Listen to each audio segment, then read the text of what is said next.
বিসমিল্লাহির রহমানির রহিম। আসসালামু আলাইকুম ওয়া রাহমাতুল্লাহি ওয়া বারাকাতুহ। সম্মানিত দর্শক, আপনাদের সবাইকে স্বাগত জানাচ্ছি আমাদের নিউজ বুলেটিনে। আজকের সবচেয়ে গুরুত্বপূর্ণ এবং আলোচিত খবর হল সরকারি চাকরিজীবীদের বহুল প্রতীক্ষিত নবম জাতীয় পে স্কেল নিয়ে। দীর্ঘদিন ধরে সরকারি কর্মকর্তা কর্মচারীরা যে বেতন কাঠামো পরিবর্তনের অপেক্ষায় ছিলেন, অবশেষে সেই বিষয়ে সরকার আনুষ্ঠানিক ঘোষণা দিয়েছে। আজকের প্রতিবেদনে আমরা বিস্তারিতভাবে জানাব নতুন পে স্কেলের কার্যকরের সময়সূচি, গ্রেডভিত্তিক বেতন কাঠামো, বাস্তবায়নের ধাপ এবং সংশ্লিষ্ট সবার প্রতিক্রিয়া। দর্শক বন্ধুরা, চলুন প্রথমে জেনে নেওয়া যাক এই সিদ্ধান্তের মূল প্রেক্ষাপট। চলতি অর্থবছরের বাজেট অধিবেশনে জাতীয় সংসদে 2026-2027 অর্থবছরের বাজেট বক্তৃতা পেশ করার সময় অর্থমন্ত্রী নতুন বেতন কাঠামো বাস্তবায়নের আনুষ্ঠানিক ঘোষণা দেন। বাজেট বক্তৃতায় স্পষ্টভাবে জানানো হয়েছে যে আগামী ১ জুলাই থেকে ধাপে ধাপে নতুন এই বেতন কাঠামো কার্যকর করা হবে। এই ঘোষণা সরকারি চাকরিজীবীদের জন্য একটি বড় স্বস্তির বার্তা বলে মনে করছেন সংশ্লিষ্টরা। সরকারের পক্ষ থেকে নীতিগত সিদ্ধান্ত নেওয়া হয়েছে যে সামষ্টিক অর্থনৈতিক পরিস্থিতি এবং মূল্যস্ফীতির চাপ বিবেচনায় রেখে একযোগে পুরো কাঠামো বাস্তবায়ন না করে এটি ৩টি ধাপে বাস্তবায়ন করা হবে। প্রথম ধাপে আগামী অর্থবছরে মূল বেতনের অর্ধেক পরিমাণ কার্যকর হবে। দ্বিতীয় বছরে মূল বেতনের বাকি অর্ধেক অংশ যুক্ত হবে এবং তৃতীয় বছর থেকে সব ধরনের ভাতা ও অন্যান্য আনুষঙ্গিক সুবিধা পুরোপুরি কার্যকর হবে। অর্থাৎ সম্পূর্ণ কাঠামো পুরোপুরি বাস্তবায়িত হতে মোট ৩ বছর সময় লাগবে। দর্শক বন্ধুরা, এখন আসা যাক সবচেয়ে গুরুত্বপূর্ণ অংশে, অর্থাৎ গ্রেডভিত্তিক নতুন বেতন কাঠামোতে। বর্তমানে চালু থাকা কাঠামো সর্বোচ্চ গ্রেড অর্থাৎ গ্রেড ১ এর মূল বেতন ছিল ৭৮,০০০ টাকা। নতুন কাঠামোতে এই বেতন বাড়িয়ে করা হয়েছে ১,৬০,০০০ টাকা। অর্থাৎ শীর্ষ পর্যায়ের কর্মকর্তাদের মূল বেতন প্রায় দ্বিগুণ করা হয়েছে। গ্রেড ২ এর ক্ষেত্রে আগের মূল বেতন ছিল ৬৬,০০০ টাকা, যা বাড়িয়ে করা হয়েছে ১,৩২,০০০ টাকা। গ্রেড ৩ এর ক্ষেত্রে আগের বেতন ছিল ৫৬,৫০০ টাকা, নতুন কাঠামোতে যা করা হয়েছে ১,১৩,০০০ টাকা। অর্থাৎ সামগ্রিকভাবে দেখা যাচ্ছে সব পর্যায়ে মূল বেতন প্রায় দ্বিগুণ থেকে আড়াই গুণ পর্যন্ত বৃদ্ধি করা হয়েছে। বিশেষ করে সর্বনিম্ন গ্রেডের কর্মচারীদের ক্ষেত্রে এই প্রভাব সবচেয়ে বেশি লক্ষণীয় হবে। জানা গেছে, সর্বনিম্ন গ্রেডে বাড়িভাড়া ভাতাসহ মূল বেতনের সঙ্গে অন্যান্য সব ভাতা যোগ করার পর মোট বেতন দাঁড়াবে প্রায় ৪১,৯০৮ টাকা। এটি আগের তুলনায় একটি উল্লেখযোগ্য পরিবর্তন বলে মনে করা হচ্ছে।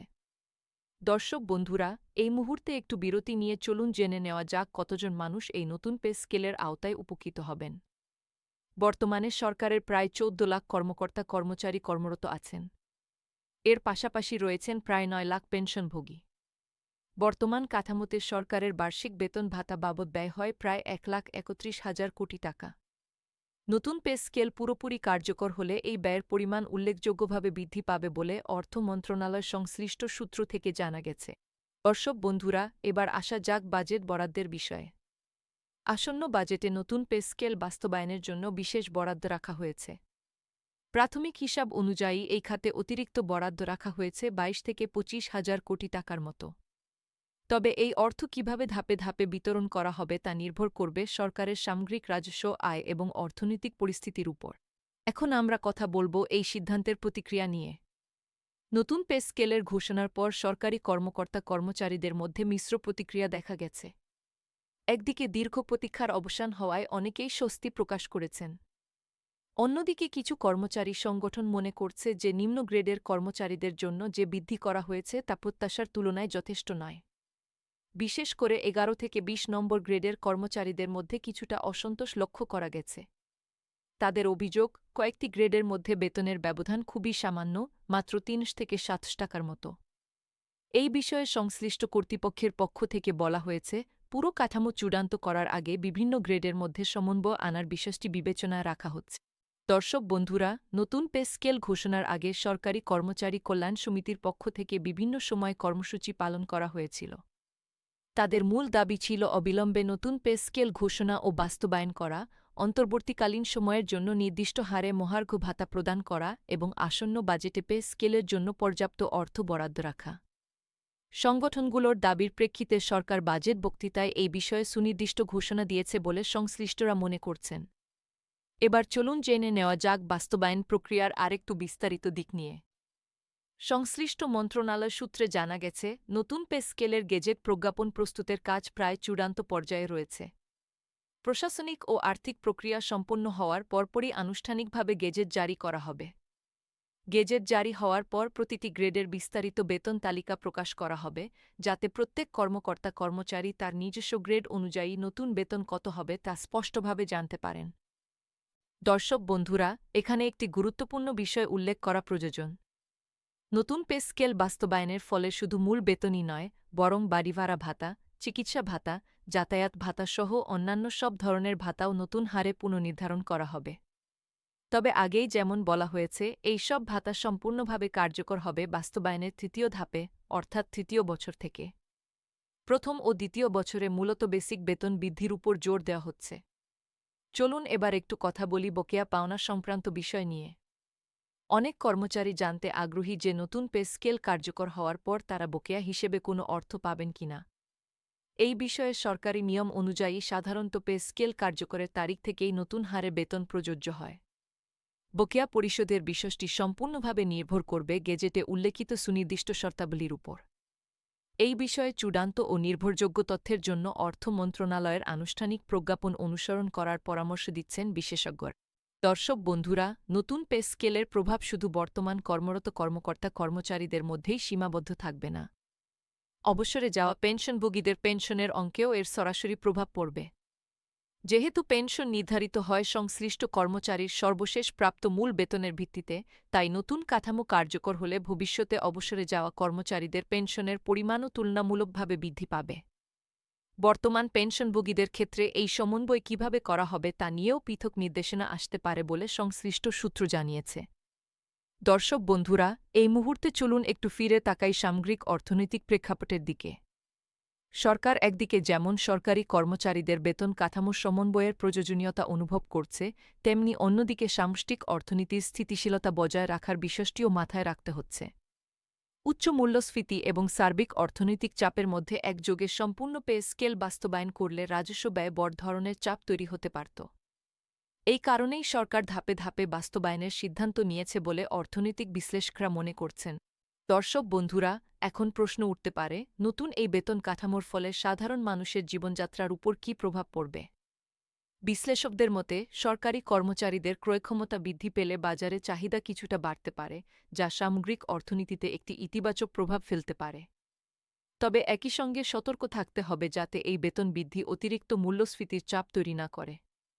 সরকার এই ভারসাম্য বজায় রাখার বিষয়টিকে গুরুত্ব দিয়ে দেখছে বলে জানা গেছে। দর্শক বন্ধুরা, নতুন পে স্কেল নিয়ে সরকারি কর্মচারী সংগঠনগুলোর পক্ষ থেকে আরও কিছু সুনির্দিষ্ট প্রত্যাশার কথা জানা গেছে। তাদের প্রধান দাবিগুলোর মধ্যে রয়েছে প্রতিটি গ্রেডের মধ্যে যৌক্তিক ব্যবধান বজায় রাখা, নিম্ন গ্রেডের কর্মচারীদের জন্য অপেক্ষাকৃত বেশি হারে বৃদ্ধি নিশ্চিত করা এবং বাস্তবায়ন প্রক্রিয়া দ্রুততর করা। এসব দাবির বিষয়ে সরকারের পক্ষ থেকে বিভিন্ন পর্যায়ে আলোচনা অব্যাহত রয়েছে বলে সংশ্লিষ্ট সূত্র নিশ্চিত করেছে। দর্শক বন্ধুরা, একই সঙ্গে আমরা জানতে পেরেছি, নতুন পে স্কেলের পাশাপাশি শ্রান্তি বিনোদন ভাতা সংক্রান্ত বিষয়েও আলোচনা চলছে। সরকারি কর্মচারীদের একাংশ এই ভাতা পুনর্নির্ধারণেরও দাবি জানিয়েছেন। এই বিষয়ে আনুষ্ঠানিক সিদ্ধান্ত এখনও চূড়ান্ত না হলেও সংশ্লিষ্ট মন্ত্রণালয় বিষয়টি পর্যালোচনা করছে বলে জানা গেছে। দর্শক বন্ধুরা, এখন আমরা সংক্ষেপে তুলে ধরব সংশ্লিষ্ট কর্মকর্তাদের কিছু গুরুত্বপূর্ণ পরামর্শ। যেহেতু নতুন পে স্কেলের গেজেট প্রজ্ঞাপন এখনও পূর্ণাঙ্গভাবে প্রকাশিত হয়নি, তাই সরকারি কর্মচারীদের পরামর্শ দেওয়া হচ্ছে যেন তারা কোনো অসত্যাপিত তথ্য বা গুজবে বিভ্রান্ত না হন। যে কোনো তথ্যের জন্য অর্থ মন্ত্রণালয়ের ওয়েবসাইট, প্রধান উপদেষ্টার কার্যালয়ের ঘোষণা এবং নির্ভরযোগ্য সংবাদমাধ্যমের প্রতিবেদন অনুসরণ করার অনুরোধ জানানো হয়েছে। দর্শক বন্ধুরা, চলুন এখন একটু সংক্ষেপে পুরো বিষয়টি আবার গুছিয়ে নেওয়া যাক। প্রথমত, নতুন পে স্কেল আগামী ১ জুলাই থেকে কার্যকর হবে। দ্বিতীয়ত, এটি বাস্তবায়িত হবে ৩টি ধাপে: প্রথম বছরে মূল বেতনের অর্ধেক, দ্বিতীয় বছরে বাকি অর্ধেক এবং তৃতীয় বছর থেকে সব ধরনের ভাতা। তৃতীয়ত, গ্রেড অনুযায়ী মূল বেতন প্রায় দ্বিগুণ থেকে ২.৫ গুণ পর্যন্ত বৃদ্ধি পাবে। চতুর্থত, প্রায় ১৪ লাখ কর্মকর্তা-কর্মচারী এবং ৯ লাখ পেনশনভোগী এর সরাসরি সুফল পাবেন। এবং পঞ্চমত, বাস্তবায়নের জন্য আসন্ন বাজেটে ইতিমধ্যে বিশেষ বরাদ্দ রাখা হয়েছে। দর্শক বন্ধুরা, এই ছিল আজকের সবচেয়ে গুরুত্বপূর্ণ প্রতিবেদন, নতুন পে স্কেল নিয়ে সর্বশেষ ও বিস্তারিত তথ্য। আমরা চেষ্টা করেছি নির্ভরযোগ্য সূত্র থেকে প্রাপ্ত তথ্যের ভিত্তিতে পুরো বিষয়টি আপনাদের সামনে স্বচ্ছভাবে তুলে ধরতে। এই বিষয়ে যে কোনো নতুন তথ্য বা আনুষ্ঠানিক ঘোষণা পাওয়া মাত্রই আমরা আপনাদের অবহিত করব। দর্শক বন্ধুরা, আজকের বুলেটিন এখানেই শেষ করছি। আমাদের সঙ্গে থাকার জন্য আপনাদের সবাইকে আন্তরিক ধন্যবাদ। সুস্থ থাকুন, নিরাপদে থাকুন। আল্লাহ হাফেজ। আসসালামু আলাইকুম ওয়া রাহমাতুল্লাহি ওয়া বারাকাতুহু।